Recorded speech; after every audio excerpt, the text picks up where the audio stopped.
Welcome to Herbal Self-Care for Radical Babes. We're going to talk about some very simple herbal techniques that you can do at home to help you stay grounded in your womb space, centered in your heart space, and able to radiate that self-care and that self-love out to all the people in your life. My name is Amber. I live in Nevada City, California, and I started studying herbalism 9 years ago. I jumped into 2 apprenticeships during the same year, and like most herbal apprenticeships, we covered all kinds of herbal medicine. And like most people, I was really focused on the internally taken herbal medicine at the beginning, tinctures and teas and whatnot. And over the course of that year, I noticed that the herbal medicine I used the most at home was herbal body oils. By far, it was just so helpful. And I remember saying that to my teacher on the last day, and she was like, "You know the secret. The oils are where it's at." So that really became a very important practice for me, and we'll spend the second half of the class talking about herbal body oiling and why to do it and how to make your own. We'll be making our own with the redwood and mugwort that we have here today, gathered from the land here. And in the first half of the class, we're going to talk about Yoni steams, vaginal steaming, and general pelvic health.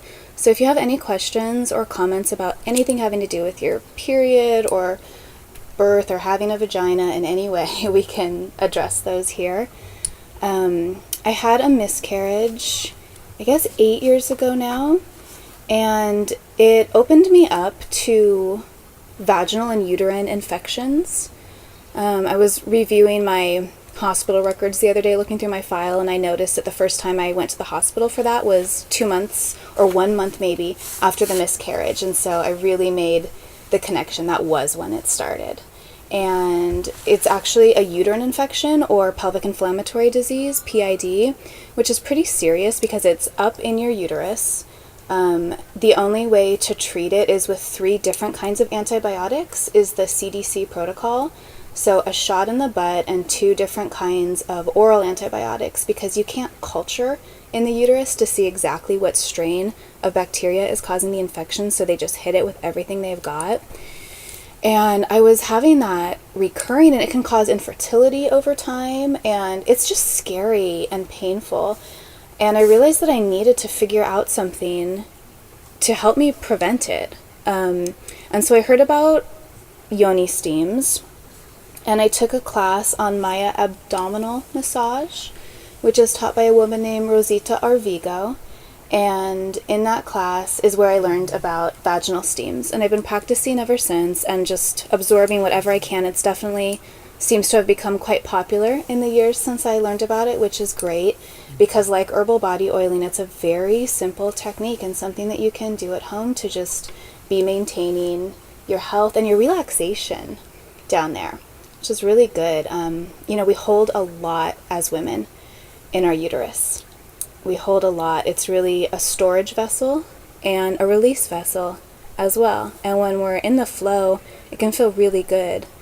But we tend to hold trauma there, to hold our emotions there.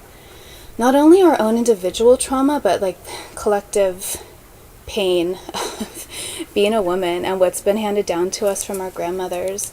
And just the shame around having a period and being sexual and all these things that we know can be difficult about having a female body. So aside from the more physical benefits of steaming, which we will get into, there's just the emotional side effect of really caring for that part of your body. And it feels really good to do it. It's very warm, obviously, and relaxing, and I miss it. I'm 6 months pregnant now, so it's been 6 months since I've done it. You don't want to steam when you're pregnant or when you're on your period, or if you have an infection, or if you have an IUD in, is what I've been told. And I've heard that it's okay, perhaps, if you have a copper IUD in, you're doing it, so nothing terrible has happened yet. But definitely not if you have a plastic IUD in. And I was talking to a woman in my class this morning who's just about to get rid of her IUD, and she was really looking forward to steaming afterward as a way to just kind of help cleanse and renew the space in there. So I will talk about how to steam first, and then we'll get a little more into why and what herbs you can use. So I have a fancy steaming stool that I bought online, and it's in your handout where you can get your own like this. I bought it years ago because I knew I could also use it as a birthing stool someday, which now I will be doing in a few months. I had my daughter on the toilet and I stood up as she was coming out, but I found that that was a really comfortable position, so I thought getting this would be helpful for that too. So with this one, I like to use a 1/2 gallon jar because it's like the perfect height to put right there. And I like that it has a small opening, so it really like directs the steam in there. So I just put a handful of dried or fresh herb, depending on what I have, in the bottom of this jar, and then pour steaming water over it. And sit on my stool. And the one thing that you really don't want to forget is to have a blanket and completely tent yourself. Keep the steam inside. Keep yourself warm and cozy. It feels really good. And then I generally stay here for about an hour. I think it's usually recommended to do a little less, like 20 or 30 minutes, but I just love the way it feels. I never want to get up. Like the warmth just feels so good. And then the smell, you know, you're usually using an aromatic herb, so it smells really good to be here. And sometimes when you first sit down, it can be too hot. Obviously, you'll feel that right away and like contract, and so you might want to wait a few minutes or just adjust. I've never burnt myself. I'm always really careful about it. While I'm sitting here, I like to change positions a few times. Like I'll start by sitting up, and then I might lean forward and like write in my journal for a while and just try to kind of get all the angles. You know, all our vaginas are shaped differently, and they change over time. Childbirth, surgeries, other things that happen. So just the more I can move around and get in there, the better.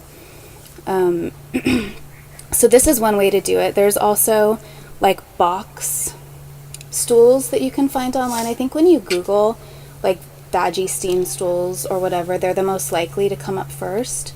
But you can also just figure something out at home. Like I've heard of people opening the toilet seat lid, and then the thing that you actually sit on, the seat itself, and putting a steaming bowl of herbs into the toilet, closing the seat, and then sitting on it.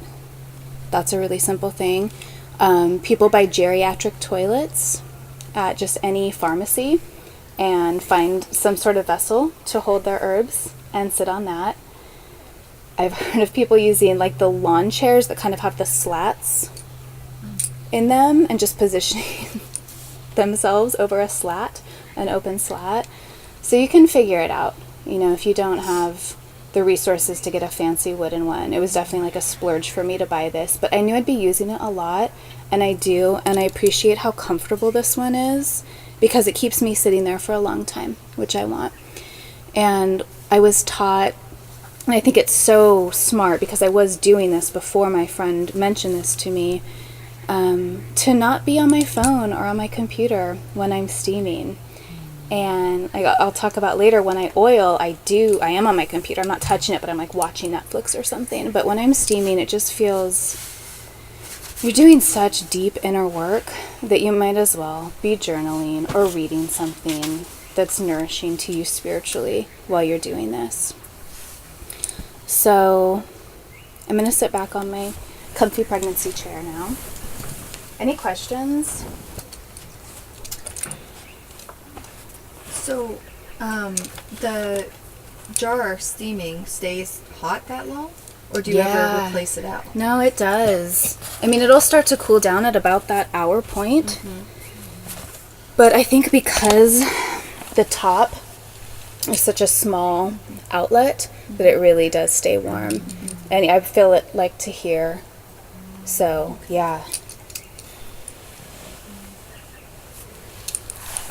Do you just heat up boiling water and then pour it in? Yeah, like I really hot? boil the water, okay. Pour it on, and then it's usually okay for me to carry it like this over to where I'm doing it, but you could also, of course, carry your kettle to where it's going to be and do it there. And does it matter what type of water you use, or like filtered water? I think so. Just regular water is fine? Yeah.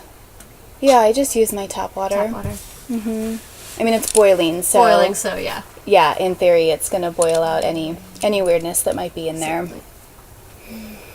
How long do you have to wait until you steam again after you give birth? I don't know how long to wait postpartum until you stop bleeding, for sure. Or post miscarriage. I just had a friend miscarry, and she really wanted to steam again because a lot of women find it helpful for fertility. And so we talked and just decided she would wait until she was done bleeding, which is what I will do postpartum with this babe too. Yeah.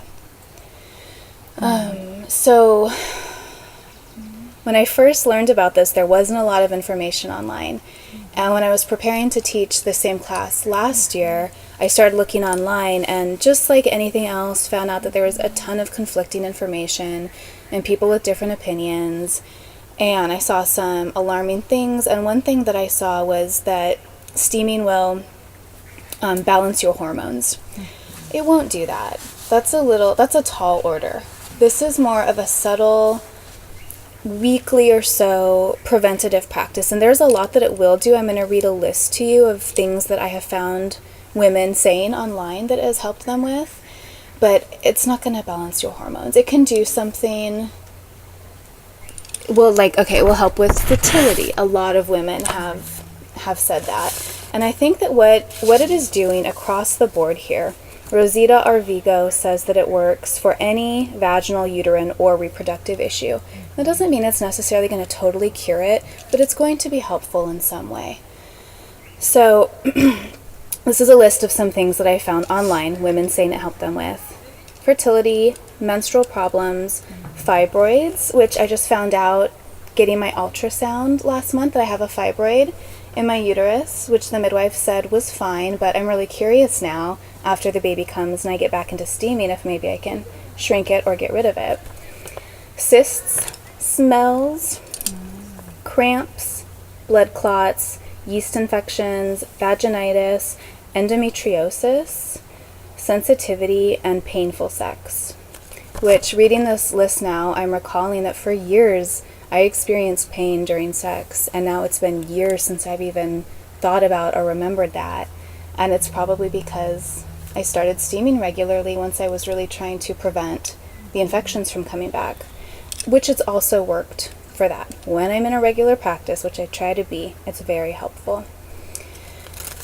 And then there's more like esoteric effects that seem to happen. On your handouts, I list a podcast episode where two friends of mine actually in Nevada City who are both herbalists talk about vaginal steams. And the woman, Monica, who runs the podcast, it's the Herb Nerd podcast, she tells the story that the first time she steamed, she was laying in bed next to her husband that night, and she heard this series of 7 loud cracks and felt them in her pelvis. There was just like a big letting go and restructuring. And then in the middle of the night, her husband had his first nocturnal emission since he was a teenager. And they just really felt like there was some sort of correlation between those two things. Another thing that women commonly report happens after their first steam, and I think she might have said this happened to her too, is your first period afterward, the blood will be dark, maybe even black, really thick and copious. So the reason for that, again, Rosita Arvigo teaches that if you look at the inner lining of the uterus microscopically, there's all these little ridges, like little mountains, and in between are what she calls venous lakes. I think that's, the medical term, or she got that term from someone. Venous lakes. And what can happen in those is stagnant blood pools and solidifies and hardens over time. So what you're doing with the steam is expanding and softening those tissues in there and allowing this old stagnant stuff to soften and flow out at your next period, which is pretty cool. Makes you wonder why this isn't more commonly practiced. Mm-hmm. It seems so important for women. You're essentially detoxifying your uterus, right? I mean, Right, it's a cleanse on a Yeah. really gentle level in a Yeah. really soft and sweet way. And I feel like if you don't have herbs around, but you have the ability to steam, just steaming would be good. How many times do you think for a week or a month? I do it once a week. I really don't know what other people do or what other people might recommend. Once a week felt important for me for trying to avoid infection. I probably could have done it more often. And how about make love? Like when you do it before or after? Say it again. If you wanna make love. Like Oh, she said, I don't know. Yeah. Yeah, right away. Yeah, I mean, so yeah, I think it would be good to have sex right afterward because you'll find if you look or touch your vulva down there that it's very soft and expanded and what's the word, ripe, you know? It's like when you are sexually turned on or after you've given birth and there's just so much blood flowing and everything feels very happy. Yeah, I've heard a few women too say that it really turns them on. You know, especially if they've like just not been into their man for a while, you know, and they'll steam a few times and suddenly find that their desire has returned and it's really helping their relationship out. Rosita also teaches, and this is common in other cultures. In my last class, there was a Yugoslavian woman. Rosita's coming from the Mayan tradition, and both of these traditions, and I'm sure there are others, teach that uteruses tend to go cold, energetically cold. So they don't want you to ever be barefoot if you're a woman. They don't want little girls to ever be barefoot unless it's like really hot out. But if it's anything less than really hot, then the belief is that like the chill gets in through the soles of your feet, up your legs, especially the inner legs, and into the womb. And then the womb contracts and tightens, which we know it does. I know that mine does. I feel that a lot of the time. And so this is bringing heat. It's bringing circulation. I cannot tell you how good the heat feels. You'll feel it. You'll feel it when you do it. We talked a little earlier about like why not for pregnant women. And, you know, the rationale is you just, you know, want to keep that area safe and nothing that like knocks on the womb necessarily because it's occupied. But Knocks on the cervix. yeah, but it seems kind of counterintuitive that, you know, when you're getting ready to birth, that a steam wouldn't maybe help with the tissues of birth too. Yeah. So like, you know, kind of like in the last month or near, Right. seems like that could maybe be a Right. helpful practice, but I don't know. Yeah, well, I mentioned to you, too, I think that I remember reading something years ago, and I forget which culture this comes from, but that birthing women would squat over a pool of steaming mugwort. And I remember thinking at the time that sounded so good, and now I'm like, I'm totally going to do that. I'm going to get on my birth stool. And so if anything, I would think during labor, or maybe even in the early stages of labor, to help Right, to help. soften, open, warm. Sounds lovely to me. I'm going to do it, so Yeah. I'll That would fun. report back. share with us. Share Yeah. with me, 'cause that'll- Yeah. That'll be perfect Yeah. time for me. Yeah.